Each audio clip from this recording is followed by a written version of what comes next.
view from the Kop after the surprise victory 2-0 against Portsmouth away. The team had a very good mix of youth and experience, with a few little changes. After we had some good showings in the Cup, Weaver and Brown managed to keep the place. And interesting really for Brown, because we'd got Ugbo, Lowe and McNeil on the bench, but really it paid off as we ran out fairly comfortable 2-0. I say a surprise because Portsmouth, actually, they've had a bit of a patchy start, but they've had some really good results. They beat Preston and they drew West Brom. So what really was the difference? Well, I've mentioned before about the shape of the side and how some players seem to sort of drift out of position and leave us sort of open on certain flanks quite often. But I think also the lack of experience when we're trying to blood the youth in, that sometimes, you know, we've had stray passes, things like that. But I noticed, particularly in this match, that Ingleson seemed to, he was covering quite well on the left-hand side, and we'd got Valerie covering on the right-hand side. He seemed to just get everywhere and had a very good game. And also Amas put some really good tackles in. I think he's starting to settle in now. Had a really good game. And then we've got Palmer, who switched out to the outside. So between him and Valerie, they were covering pretty well. Iofer had a really good game as well. So we sort of seemed okay down both sides, really. And obviously in the middle, we got Bannon, who was doing really, really well. And Weaver in the middle of the back three. For his years, he's just such a composed character. And it'd be really interesting to see how he performs. We could probably just say, you know, well, Portsmouth just had a bad day, and as soon as we're going to hit a better side, they're going to struggle. But I don't know, you know, I think we seem to just get it right, really. The fans were in very good voice. Stark contrast to the Grimsby game, where they were pretty much non-existent. There were apparently about 4,000 Wednesday fans turned up for some reason.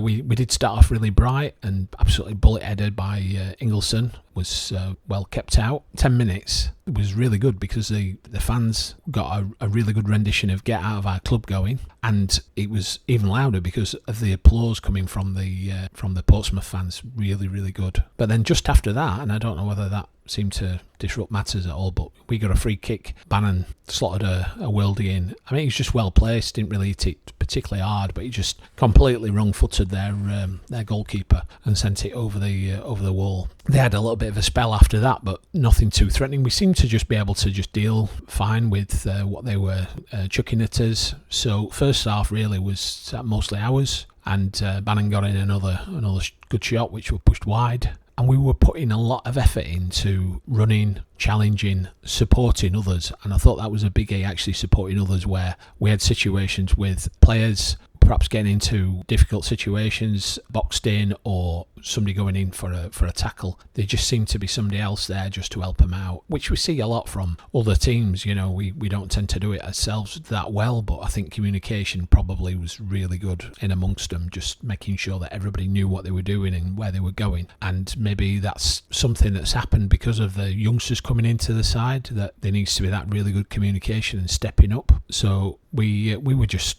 getting tackles in all over the park, and midfield and at the back. The kids were really showing the way, got so much energy, and playing with confidence. Even at one point, chipped the ball over the striker to pass to our player. I think it was Lowe, and it just shows you just sort of like that's just confidence really that we've got at that point. And you know, I mean, in the second half, it were pretty even. Anytime that they pushed at us, we seemed to manage to handle it okay. And then very shortly after the restart, they had a player pull up. There were people calling that, you know, the game should have been stopped, but yeah, I don't know, it looked like an hamstring injury or something like that. And so Brown just did what he should do as a striker. He was a little bit unsure at first, and people were wondering, you know, whether he was just taking his time too much. But actually, he took it. One of their defenders managed to come back, and there was a defender and the goalkeeper there in front of him, and he just bent it round both of them into the goal. Fantastic strike. Really, really good strike. There really can't be any complaint at all, and I don't really think there were much in the way of complaint from them. They just said that they had an off day, but actually, I think, you know, the whole team stepped up. Absolutely everybody stepped up. You couldn't really fault anybody. They all played a massive part in that game. You know, when Oveth needed to make a save, he did. We were sweeping up at the back, no problem, winning the ball all over the field. And, you know, Brown and Kadamatre, two young lads running the socks off up front. And I think Bannon got the man of the match, really. I think, you know, for the goal line, I would say. Yeah, I get that. I think Valerie and Max Lowe seemed to just be everywhere, and they had a stormer, absolutely storm match. And as I say, a final note really on Brown and Weaver, who they deserve to keep the place. Just keep them in. It doesn't really matter, you know, what situation we get with players coming back. I think that they need to be in, and we need to see how we go from there. Let's just hope we don't get any more injuries. Okay, well, that's it. Sorry it took so long to come out, but that's the 5-minute view for this week. See you next time. Bye for now.